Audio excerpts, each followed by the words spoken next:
नमस्कार मित्रांनो, तुमचं आपल्या जी के बाय सुधीर या यूट्यूब चॅनलमध्ये सर्वांचे सहर्ष स्वागत आहे. मित्रांनो, आज आपण पोलीस पाटील तसेच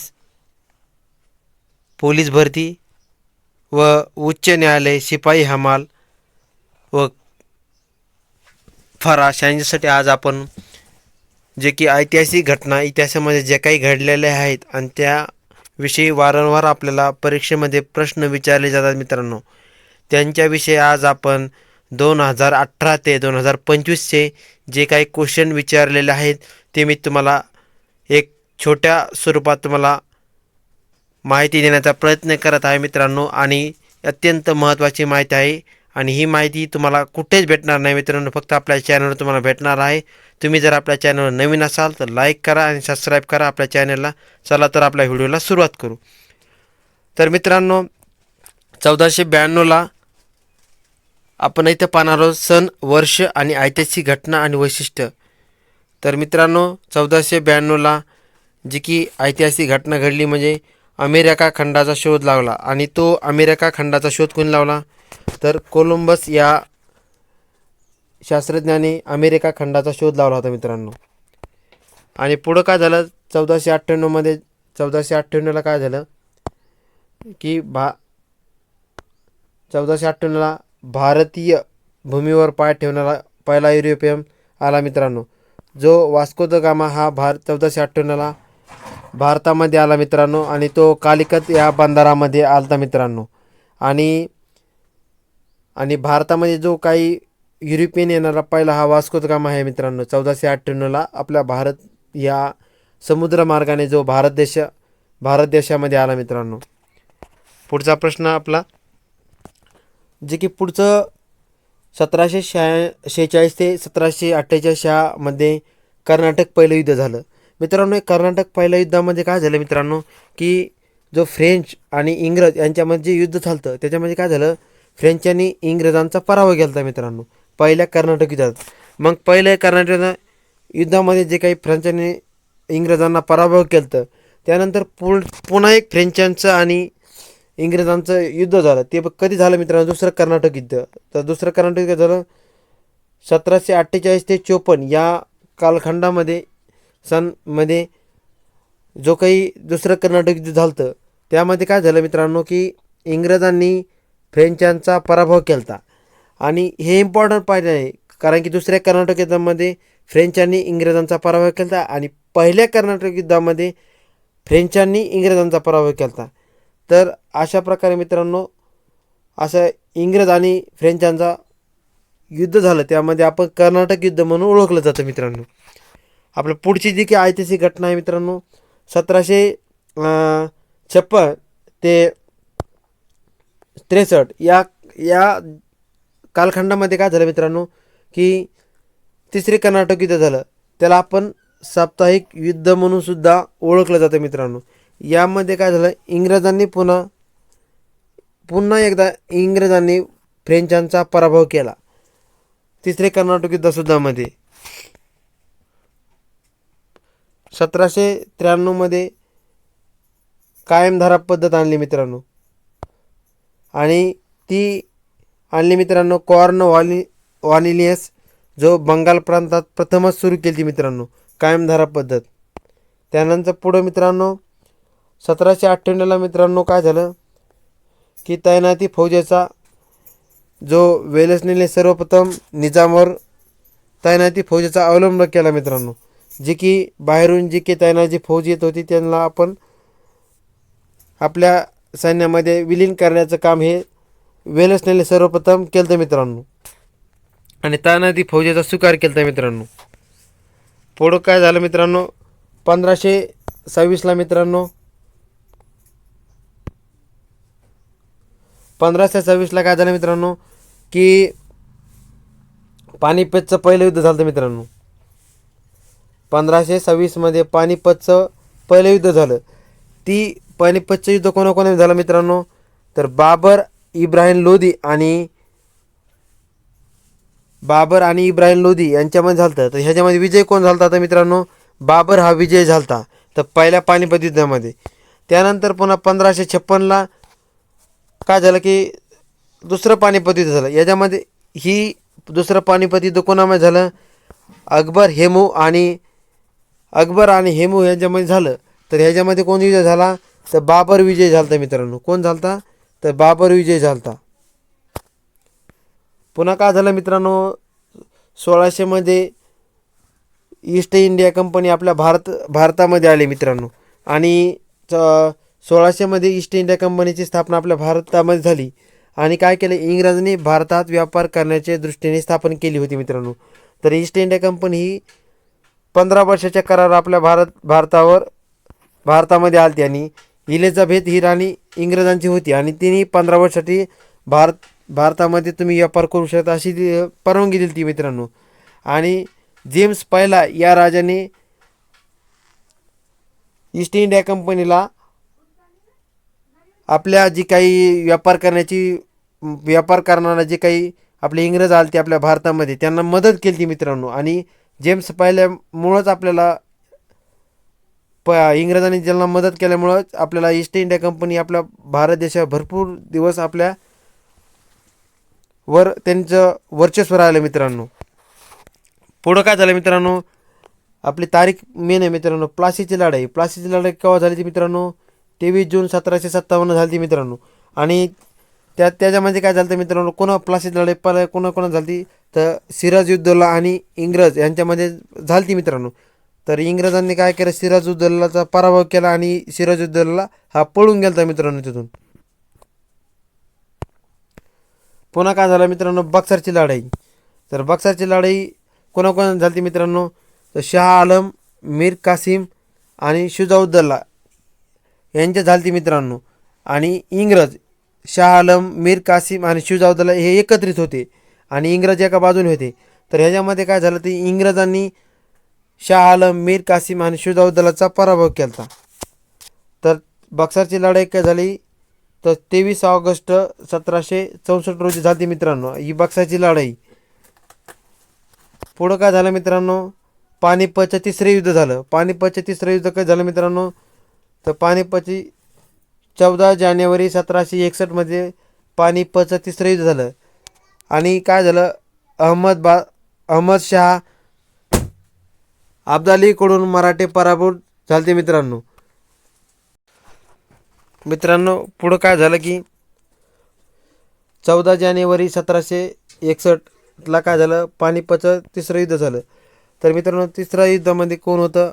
अहमद शाह अब्दालीकडून काय झालं तर मराठी आणि अहमद शाह अब्दाली यांच्यामध्ये युद्ध झालं होतं पानिपतचं तिसरं. आणि त्याच्यामध्ये कोण पराभूत झालं तर मराठे पराभूत झाले. पुन्हा काय झालं, 1775 ते 82 या इसवी सनमध्ये पहिले मराठा इंग्रज युद्ध झाले. ते पहिले मराठा इंग्रज झालते मित्रांनो. तर काय झालं यात मित्रांनो, तर मराठ्याकडून इंग्रज पराभूत झालते आणि सालबाईच्या तहानुसार युद्ध हे समाप्त झालं मित्रांनो. तर मित्रांनो, सालबाईचा तह काही झाला तर 1782ला हा सालबाईचा तह झाला. आणि पहिले मराठा इंग्रज युद्ध झालते त्यामध्ये काय झालं तर मराठ्याकडून इंग्रज हे पराभूत झालते आणि सालबाईच्या तहानुसार हे युद्ध थांबण्यात आलं मित्रांनो. पुन्हा काय झालं मित्रांनो, 1802 ते 1804 यामध्ये दुसरे इंग्रज मराठा युद्ध झाले. यामध्ये काय झालं, मराठी इंग्रजाकडून पराभूत झाले आणि वसईचा तह झाला तो कधी झाला 1802ला झाला. आणि वसईचा तह झाल्याच्या नंतर मराठा इंग्रज हे युद्ध हे थांबण्यात आलं मित्रांनो. पुढं काय झालं मित्रांनो, 1818ला काय झालं मित्रांनो, पुन्हा मराठा व इंग्रज तिसरे युद्ध झाले. कितीला? 1808ला. याकडून काय झालं, पुन्हा इंग्रजांकडून मराठे पराभूत झाले. मराठे किती पराभूत झाले? दोनदा झाले, दुसऱ्या युद्धात आणि तिसऱ्या युद्धात. आणि पहिल्या युद्धामध्ये मराठे हे इंग्रजांना पराभूत केला. मराठे पहिल्या युद्धामध्ये जिंकले होते. प्रश्न पुढचा, 1822ला काय झालं मित्रांनो, बंगाल कुळ कायदा संमत केला. तर बंगाल कुळ कायदा संमत केला मित्रांनो 1822ला. कारण की कुळांना संरक्षण देणारा पहिला कायदा हा पारित केला मित्र. कोणचा? तर बंगाल कुळ कायदा संबंध केला. त्यानंतर आपलं डलहौसीने भरपूर अशा आपल्या देशामध्ये सुधारणा पण केल्या, ज्यांनी दत्तक वारसा नामंजूर केला. रेल्वेची पोस्टाची तार यंत्रणेची सुरुवात केली, रेल्वेची सुरुवात केली आपल्या भारतामध्ये. आणि 1856मध्ये विधवा पुनर्विवाह कायदा हा पारित केला मित्रांनो. कुणी? तर जनरल लॉर्ड डलहौसीचा कालखंड कोणता आहे? 1848 ते 56 या कालखंडामध्ये डलहौसीने भरपूर असे कामं केली, परंतु यांनी एकच काम केलं की जे काही दत्तक वारसा म्हणजे जे काही राजे महाराजे आहेत त्यांना लुबडून त्यांचं जे काही नामंजूर आहे दत्तक वारसा नामंजूर करायचा मित्रांनो, आणि आपल्या ह्यामध्ये विलीन करायचं, एवढं काम केलं मित्रांनो डलहौसीने. पुढचं आपलं कालखंड म्हणजे 1757 ते 60 यामध्ये रॉबर्ट क्लाईव्ह काय होता? बंगालचा पहिला गव्हर्नर बनला होता आणि त्यांनी दुहेरी शासन व्यवस्थेचा जो जनक आहे मित्रांनो. इथं म्हणजे तर मित्रांनो आपल्याला परीक्षेमध्ये असा प्रश्न येतो, तर बंगालचा पहिला गव्हर्नर कोण बनला? तर मित्रांनो उत्तर काय? Robert Clive. आणि दुहेरी शासन व्यवस्थेचा जनक कोणतं? Robert Clive. आपला पुढचा कालखंड आहे तो 1772 ते 85 यामध्ये वॉरेन हेस्टिंग हा आपला व्हाईसरॉय होता आणि तो बंगालचा पहिला गव्हर्नर जनरल बनला होता मित्रांनो. पुन्हा आपला कालखंड आहे मित्रांनो 1786 ते 93 यामध्ये कॉर्नवालिस या जो काही गव्हर्नर होता त्यांनी काय केलं मित्रांनो? भारतीय सनदी सेवेचा जनक होता मित्रांनो, आणि त्यांनी कायमधारा ही पद्धत सुरू केली. कधी केली? 1793 मध्ये. पुढचा जो काही कालखंड आहे मित्रांनो तो 1793 ते 1823 यामध्ये लॉर्ड वेलस्ली नावाचा जो व्हाईसरॉय हा भारतामध्ये आलता मित्रांनो. कधी? तर 1793 ते 1823 या कालखंडामध्ये. त्यांनी काय केलं? तैनाजी फौजेचा जनक म्हणून त्याला ओळखलं जातं आणि स्वतःला बंगालचा सिंह म्हणून घोषित केलं मित्रांनो लॉर्ड वेलस्लीने. आपला पुढचा प्रश्न पुढची जो काही कालखंड आहे 1905 मध्ये काय झालं? 1905ला लॉर्ड कर्झन यांनी काय केलं? बंगालची फाळणी करून टाकली. तुम्ही लॉर्ड कर्झनने बंगालची फाळणी केली. कधी? तर 1905ला मित्रांनो. पुढं म्हणजे 1828 ते 35 या कालामध्ये जो काही ऐतिहासिक घटना म्हणजे लॉर्ड बेंटिक हा व्हाईसरॉय होता. यांनी काय केलं? राजाराम मोहन राय यांच्या सहकार्याने सतीबंदी कायदा संमत केला. कुणाच्या सहकार्याने? सतीबंदी राजाराम मोहन राय यांनी सतीबंदी कायदा संमत केला आणि भारताचा पहिला व बंगालचा शेवटचा गव्हर्नर बनला मित्रांनो. भारताचा पहिला गव्हर्नर कोण? लॉर्ड बेंटिक आणि बंगालचा शेवटचा गव्हर्नर जनरल मित्रांनो. पुढचा आहे आपला 1856 ते 1858 या कालखंडामध्ये मित्रांनो लॉर्ड कॅनिंग हा भारताचा जनरल होता मित्रांनो, आणि मुंबई मद्रास कोलकाता विद्यापीठाची स्थापना केली. मुंबई मद्रास कोलकाता या विद्यापीठाची स्थापना केली मित्रांनो लॉर्ड कॅनिंगनी. पुढं म्हणजे मित्रांनो 1858 ते 62 या काळात लॉर्ड कॅनिंग हा व्हाईसरॉय भारतामध्ये आला आणि त्यांनी काय केलं? मुंबई मद्रास कोलकाता येथे उच्च न्यायालयाची स्थापना केली ती मित्रांनो, आणि ह्यांनी बराकपूर येथे पहिली छावणी स्थापन केली ती मित्रांनो. पुढं आलं आपलं 8 एप्रिल 1857चा उठाव. तर मित्रांनो 1857चा उठाव यामध्ये ऐतिहासिक घटना म्हणजे मंगल पांडे यांना फाशी दिली ती मित्रांनो, आणि मंगल पांडेंनी मेजर हुसेनला मारलं गेलं ते मित्रांनो. पुन्हा काय झालं? 1 नोव्हेंबर 1858ला काय झालं? तर राणीचा जाहीरनामा प्रसिद्ध झाला मित्रांनो.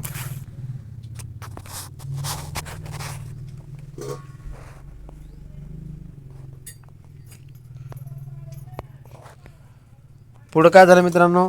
1885ला